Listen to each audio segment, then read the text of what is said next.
Good night, good morning, good afternoon, wherever you are. Blessings and welcome. This video is about the national heroes of Jamaica.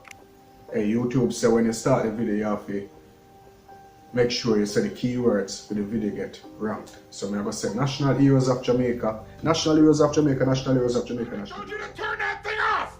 It is too late and it's too loud! You are wasting your time with this garbage, now go to bed! This video is about the national heroes of Jamaica.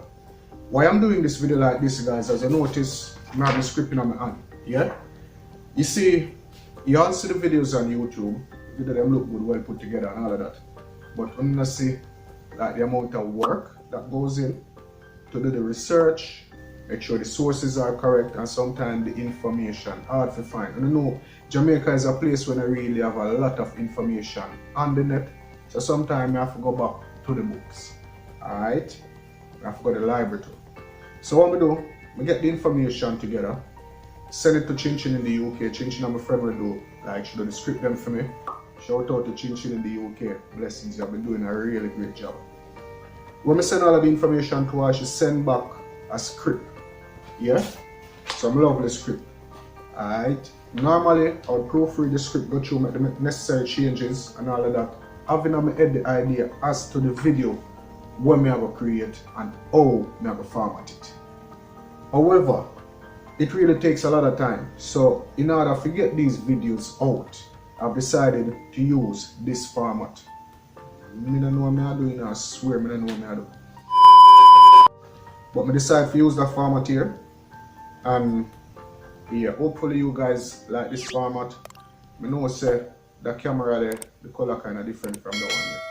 Alright, so yeah, so this are the mic, guys. The laptop, I'm not really use the laptop tonight. The script is on the laptop just in case it's up on the paper. Alright, so yeah man, shout out to Chucky there. Yes, man. Yeah man, is it. So guys, yeah, make us see it. I've never read this script before, guys, so I don't know, I think I'll have a little fun with it because I make a lot of mistakes.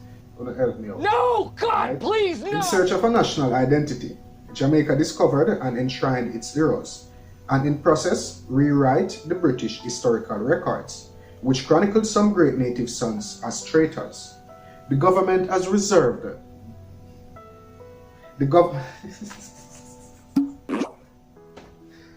Let's see. Alright. In search of a national identity, Jamaica discovered and enshrined its heroes, and in that process, rewrite the British historical records, which chronicled some great native sons as traitors. The government has reserved the title of Right Excellent for those exalted to the status of national heroes. In this video, we will take a look at the life and times of the national heroes of Jamaica.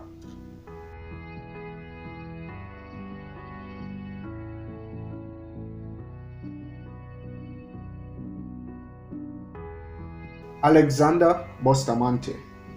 Alexander Bustamante was born William Alexander Clark in Blenheim, Hanover, on February 24, 1884. His parents were Robert Clark, an Irish descendant. Chin Chin! Alexander Bustamante. Alexander Bustamante was born William Alexander Clark in Blenheim, Hanover, on February 24, 1884. His parents were Robert Clark, an Irish descendant and a bookkeeper, and Mary Clark, née Wilson, a small farmer. Née Wilson means Wilson was her name before she actually married named Clark. Alright? Poverty ruled out any significant schooling for the young William Alexander Clark, Bustamante. Very early, after completing primary school at Capone, William started to work as a clerk under Alexander James. That's the grandfather of P.J. Patterson, Percival James Patterson, a former Prime Minister of Jamaica. Alright?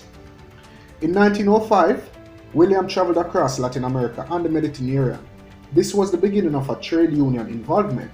On his return to Jamaica in 1934, he had a new name, Alejandro Bustamante. Chucky, you know what I said today when you read this, I show you that. Yeah, but alright. Because see how I go on, because I think him to change the name after still. That name, however, was changed in 1944 to Alexander Bustamante by way of deed poll, you see it. Between 1934 and 1938, Sir Alexander Bustamante swamped the press with letters denouncing the social conditions of Jamaica and demanded a better deal for the poor and underprivileged people. In 1937, he became treasurer of the Jamaica Workers and Tradesmen Union, led by future legislator Alan George St. Claver Holmes. So guys, please, may I beg you, don't watch the whole of the video. I know it have a long, but yeah. And remember, check out the Patreon peeps. Videos are already uploaded on the Patreon. I think 2 videos are on the Patreon. Check out the Patreon. Links will be in the description. In 1938, there were stages of unrest in Kingston as angry workers who supported Bustamante's ideology took various strike action. These incidents culminated into Bustamante being refused permission to stage meetings in Kingston on May 24th. Later that afternoon, he and Sir William Grant were arrested and charged with inciting the people to unlawful assembly. They were sent to jail without bail and a state of emergency was declared by the governor. Man, lock them up and declare state of emergency, no bail. Yeah. On September 8, 1940, Bustamante entered the detention camp where he spent the next 17 months. On his release, he resumed full control of his union and continued to organize labor. On July 8, 1943, he launched the Jamaica Labour Party, that's the JLP, while holding a meeting at the White Theatre in Kingston. It's done. Shortly after the passage of universal adult suffrage in May 1944, here on bike there, I'm loud enough. Shortly after the passage of universal adult suffrage in May 1944, Bustamante took the young JLP to the general elections where the party won 22 of the 32 seats. In 1949, Governor Sir Hugh Foote put forward proposals which meant slight advances in self-rule. Bustamante accepted these proposals. The JLP won the elections of that year for the second time.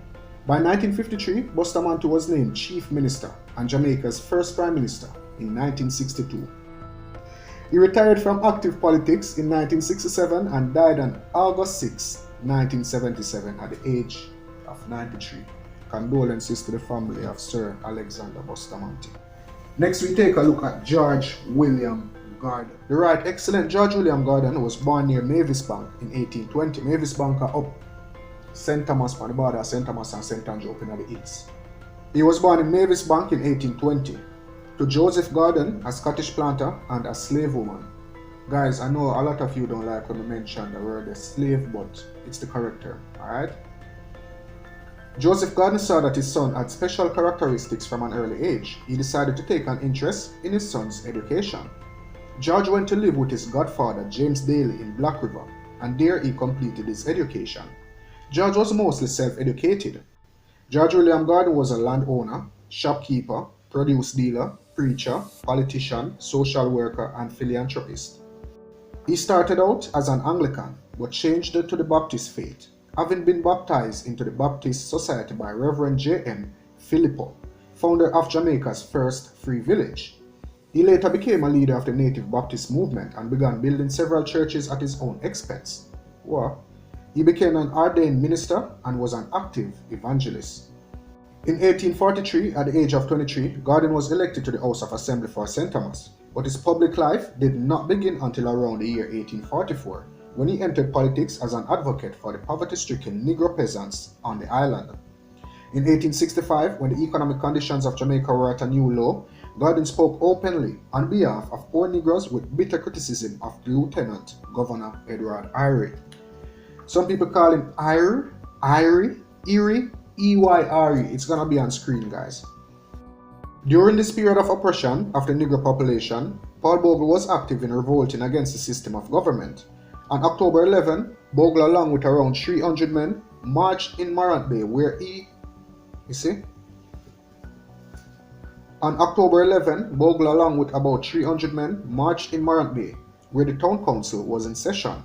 There they raided a police station for arms and then set the courthouse on fire. The Custos, Baron von Kettle Ott,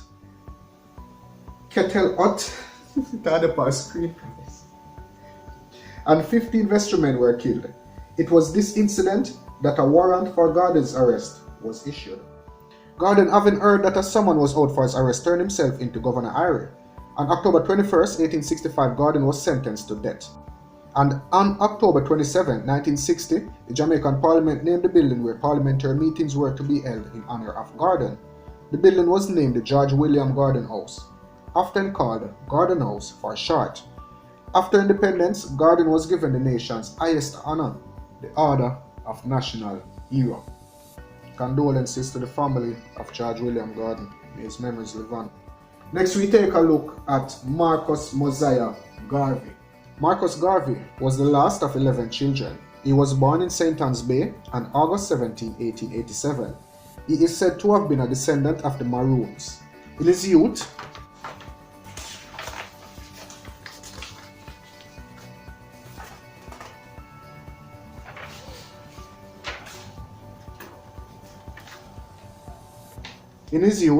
Garvey moved to Kingston, where he worked at the government printing office. He resigned this job in 1910 to publish a small newspaper called The Watchman. This was regarded as a turning point in his career. In 1914, he started the United Negro Improvement Association, that's UNIA. The UNIA encouraged self-government for black people worldwide, self-help and economic projects alongside protests against racial discrimination and cultural activities ensued. In 1916, Garvey departed for the United States, where he preached his doctrine of freedom to the oppressed blacks. He visited 38 states in 1 year, and within only a few months, there were more than 30 branches of the UNIA across the United States. Other branches existed in Africa and the West Indies. By 1921, Garvey was the leader of the largest black organization in history, which at its height had between 6 and 11 million followers. At that time, there were 859 branches of the UNIA in over 30 countries. Between 1922 and 1927, Garvey's life had taken a turn. In 1922, he ran into financial difficulties and was charged with fraud. He denied the charges but was found guilty and fined $1,000 and sentenced to 5 years in jail. During his incarceration, his wife Amy Jakes took on his work, continuing the work of the UNIA. In 1925, Garvey appealed the verdict of his incarceration, but his appeal was dismissed. Imprisoned for nearly 3 years in Atlanta, he was subsequently deported to Jamaica. Back in Jamaica, Garvey continued to hold public meetings and other cultural activities in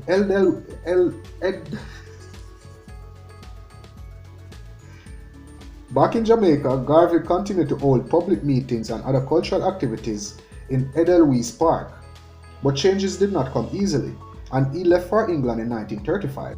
There he remained active until January 1940 when he suffered a stroke.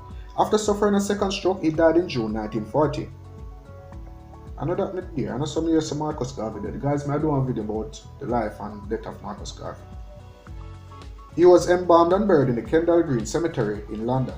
In 1964, his body was exhumed and brought home to Jamaica.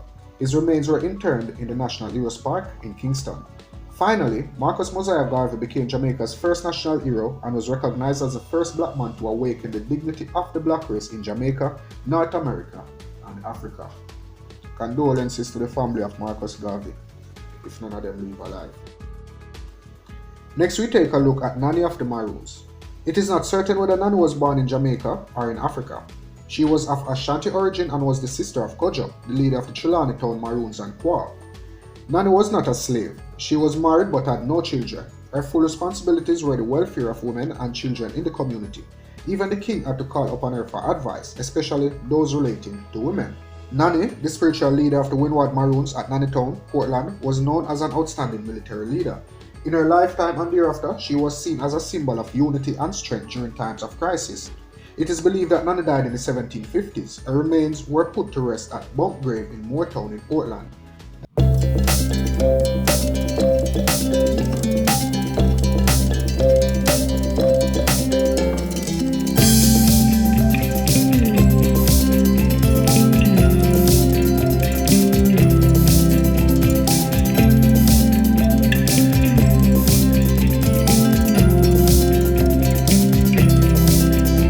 Had just been discovered, and he didn't want the small islands to be dictating how it was to be developed. Norman Manley was born at Roxborough, Manchester on July 4, 1893 to Thomas Albert Samuel Manley, a planter and producer, and Margaret Ann Shearer, a small...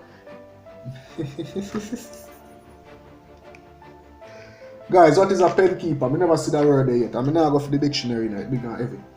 Norman Manley was born at Roxborough, Manchester on July 4, 1893 to Thomas Albert Samuel Manley, a planter and a producer, and Margaret Ann Shearer, a small penkeeper from Blenheim, Hanover. Manley was one of 4 children. He had 2 sisters, Vera and Muriel, and one brother, Roy, who was killed in the First World War. At age 6, his father died, leaving the family with limited resources. His mother then moved to Belmont in St. Catherine. Manley was a brilliant scholar. He was also an athlete, a soldier in World War I, and a lawyer. In September 1938, he founded the People's National Party and was elected president until his retirement 31 years later. As chief minister and later premier, the country moved rapidly towards internal self-government in July 1959 and independence in August 1962. Manley died on September 2, 1969 at the age of 76. Guys, why this entry and some of these entries are short is because I did the video yesterday about the prime ministers of Jamaica. We have some heroes who are actually prime ministers. So you check out that video there. It are there. Right there. It are there up there, so look right up my corner. I'll see it. Check out that video there to get all of the information about Norman Manley and Bustamante and them people that was prime ministers. Alright?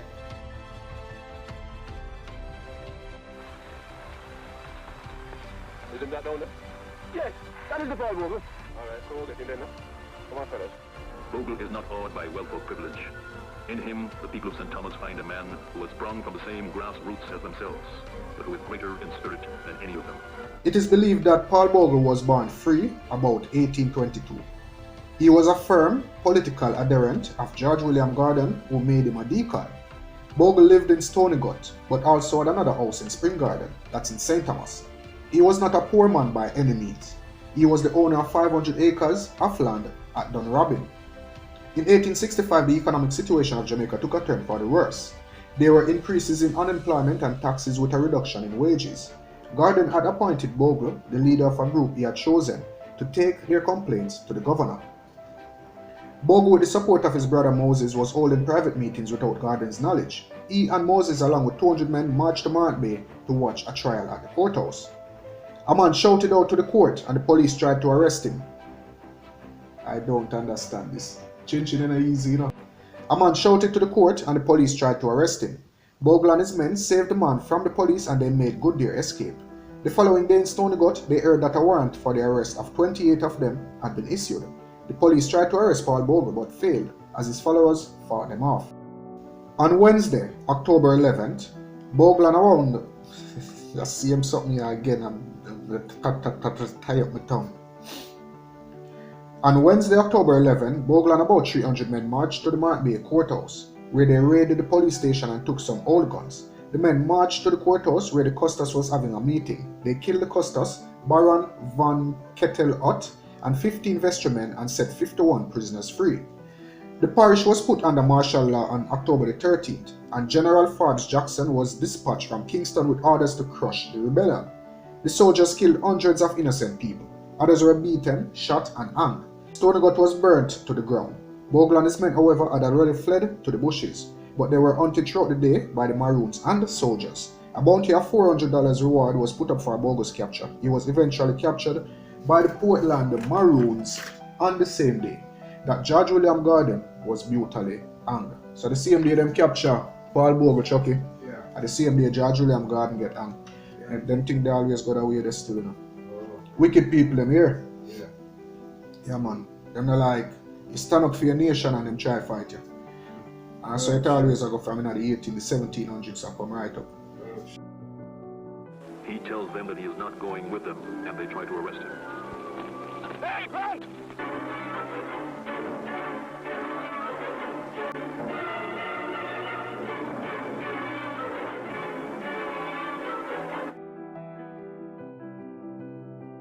For a crime of treason and instigating the Christmas rebellion, Samuel Sharpe sentenced to hang by the neck on two-tack. I would rather die among yonder gallows than live in slavery. Even if I kill one of them boys and show them some on the ramp, but Born in 1801 in Montego Bay, Samuel Sharpe grew up as a house slave. Unlike many slaves, he was literate, having been educated by his master, who was also named Samuel Sharpe. His master treated him very well and allowed him certain privileges. He thus became his master's right-hand man. And you know, back in the days in a slavery, them always named them slave after them. You understand, so? Sure. That's why Samuel Sharpe get the name Samuel Sharpe. Samuel Sharpe had special responsibilities, one of which was to take the job in slaves, those hired out as hired workers, to their place of work. While carrying out his daily duties, he became disgruntled with the way in which slaves were treated.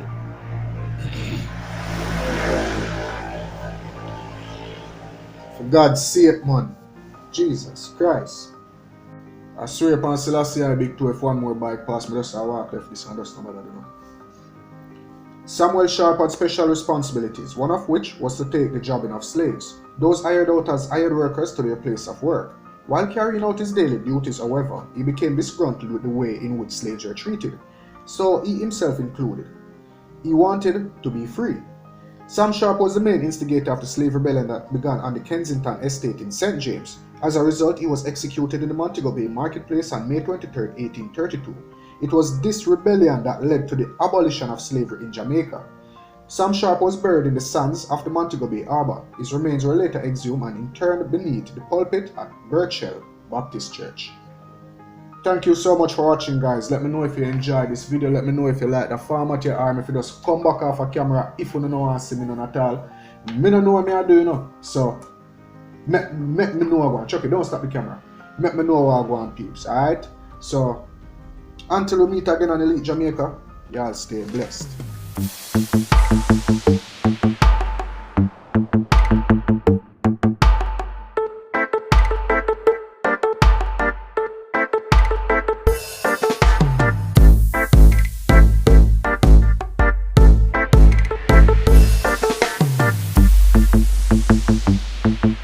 Elite Jamaica. Don't forget to drop a like and a comment. Don't forget to subscribe.